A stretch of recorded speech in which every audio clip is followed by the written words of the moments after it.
4시간쯤 뒤인 내일 0시 화물연대가 트럭을 멈춰 세웁니다. 윤석열 정부 출범 뒤 첫 총파업입니다. 노동자들은 지금 운임으론 기름값을 감당할 수 없다고 말합니다. 안전운임제를 전면 시행해달라고 요구합니다. 운임이 낮아 과속과 과로, 과적을 하게 되고 그래서 사고 위험이 높아지는 걸 막자는 취지로 도입됐습니다.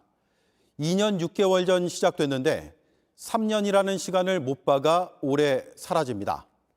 노동자에겐 최저 수익이, 시민에겐 교통안전이 나아질 수도 있겠지만 화물 주인에겐 비용이 더 듭니다. 정부는 강력히 대응할 계획입니다. 강대강 대치가 예상됩니다. 먼저 정아람 기자입니다. 전남 여수에서 12년째 컨테이너 화물차를 운영하는 서인영 씨. 서 씨는 3년 전과 비교해 수익이 배 가까이로 올랐습니다. 기름값이 오르면 운송료도 오르는 안전운임제가 재작년부터 시행된 덕분입니다. 화물차 기사 입장에선 최저임금을 보장받는 셈입니다. 시행 전에는 남는 것만 100만 원이라고 잡고 시행 후에는 150, 200. 하지만 안전운임제는 화물주인, 다시 말해 화주 측의 반대로 3년 동안 한시적으로 도입됐기 때문에 올해 말이면 사라질 예정입니다. 다시 3년 전으로 금전적인 여유가 없다면 그 어려운 시기를 견디고 지금까지 와가지고 했는 다시 간다면 그거는 가정생활이 원활하게 갈 수가 없죠. 안전운임제는 현재 수출입 컨테이너와 시멘트 화물차에만 적용됩니다. 이 때문에 화물 노동자들은 안전운임제를 모든 화물차로 확대해달라는 요구도 하고 있습니다. 지금까지 해왔던 방식대로 유지가 된다면 더 이상 운행을 해야 아무런 의미가 없습니다. 전차종, 전 품목으로 확대를 해야만이 기존의 화물 노동자들이 먹고 살 수 있습니다. 화물연대는 최근 정부에 이런 요구사항을 전달했지만 정부의 대책이 와닿질 않아서 파업에 들어가게 됐다고 밝혔습니다. 유가 폭등으로 인해 경유가는 리터당 2,000원을 넘어섰는데 정부의 대책은 생색내기에 지나지 않습니다. 물가 인상은 화물 노동자들에게 고스란히 전가되고 있습니다. 정부는 원만한 해결을 위해 노력하겠지만 화물연대가 다른 화물차의 운송을 방해하는 불법 행위를 하면 강경 대응하겠다고 예고했습니다. 무관용 원칙에 따라 민형사상 책임을 묻는 한편 운전면허 취소는 물론 화물운송 종사자 자격도 취소할 수 있다는 겁니다. JTBC 정아람입니다. 그렇다면 안전운임제가 어떤 효과가 있었는지가 중요하겠습니다. 화물연대는 기사의 과로와 과적을 줄이는 데 효과가 있고 그런 조사 결과도 있다고 강조합니다. 반면 화물 주인, 다시 말해 기업들은 3년 가까이 해보니 비용 부담이 너무 커졌다며 반대합니다. 송지혜 기자가 취재했습니다.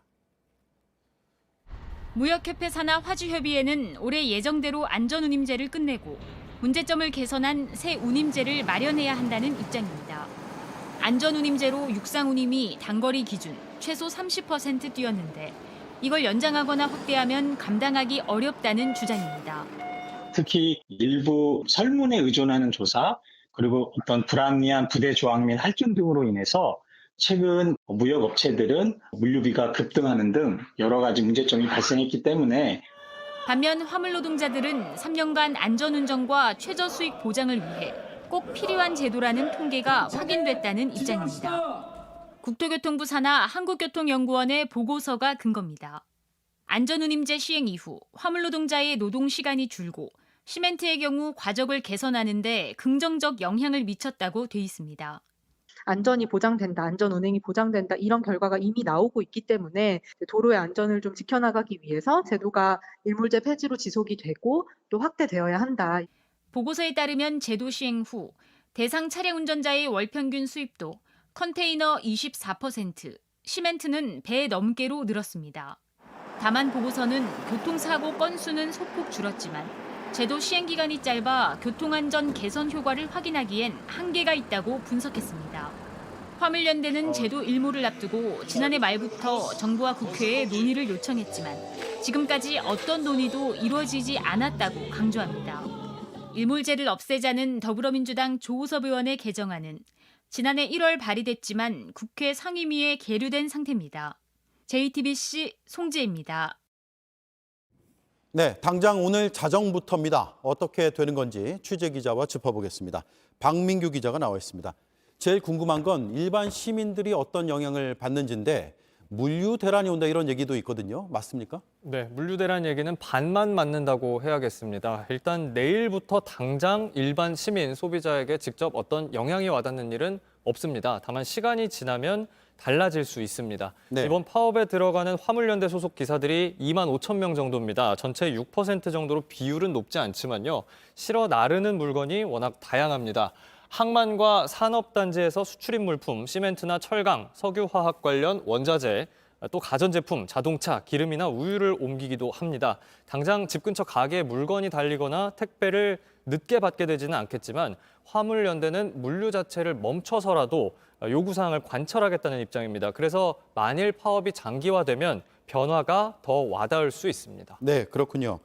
배경을 한번 봐야겠는데 이게 하루아침에 결정된 총파업은 아니잖아요? 그렇습니다. 지난해 6월과 11월에도 파업은 있었습니다. 그때는 일부만 참여한 경고성 파업이었는데 명분은 이번 안전운임제 확대, 그때도 같았습니다. 이건 최근 들어서 요구하는 게 아니라요. 2003년에 화물연대가 결성됐을 때부터 20년 가까이 된 주장입니다. 5년 전에 벌어진 경남 창원 터널 트럭 사고를 많이 얘기하는데요. 화물차가 과속했고 과적했습니다. 3명이 당시 숨졌습니다. 네. 이런 일 막으려면 인건비, 기름값 포함해서 적정 운임 보장해줘야 한다는 게 화물차 기사들의 주장입니다. 그런데 이대로라면 6개월 뒤에 제도가 사라지니까 이번에 어떻게든 지켜내겠다는 분위기입니다. 네. 그런데 이 제도가 모든 화물차에 적용되는 건 아니죠? 네, 앞서 보셨지만 수출입 컨테이너와 시멘트를 옮기는 차량만 이 제도 적용을 받습니다. 전체 5% 정도인데 이번 파업에는 다른 차량 운전하는 기사들도 참여를 합니다. 제도를 계속 유지하고 또 적용 대상도 전체 화물차로 넓혀야 한다고 주장합니다. 네. 파업은 지난해에도 있었지만 정부와 해결을 잘 하진 못했고 그러다가 이제 정권이 바뀌었습니다. 네. 새 정부가 노동계와 더 부딪힐 거다 이런 예상들이 나오고 있는데 어떻습니까? 예, 일단 이번 정부가 이 안전운임 제도 자체에 대해 구체적 입장을 밝힌 적은 아직 없습니다. 다만 노동계에서는 정책 기조가 반노동으로 가는 게 아니냐 이렇게 걱정을 합니다. 국토부가 오늘 오후에 늦게 내놓은 자료 준비했는데요. 제목부터 불법 집단 행동, 엄정 대처 이렇게 되어 있습니다. 또 정부는 파업이란 말 대신 집단 운송 거부라고 규정하고 있습니다. 화물차 기사들은 화주와 법적으로 근로계약 관계가 아니라서 노동자도 아니고 노조도 파업도 아예 인정할 수 없다는 겁니다. 네. 물론 이전 정부에서도 이 일몰제 문제는 해결이 안 됐지만 안전운임제는 문재인 정부의 100대 국정과제이기도 했거든요. 중대재해법 만들고 주 52시간제 시행하고 최저임금 올렸던 이전 정부 정책이 뒤집힐 수 있지 않겠느냐. 그래서 앞으로도 번번이 노동정책 놓고 노정이 충돌하지 않겠느냐 이런 우려가 나오고 있습니다. 네, 박민규 기자 잘 들었습니다.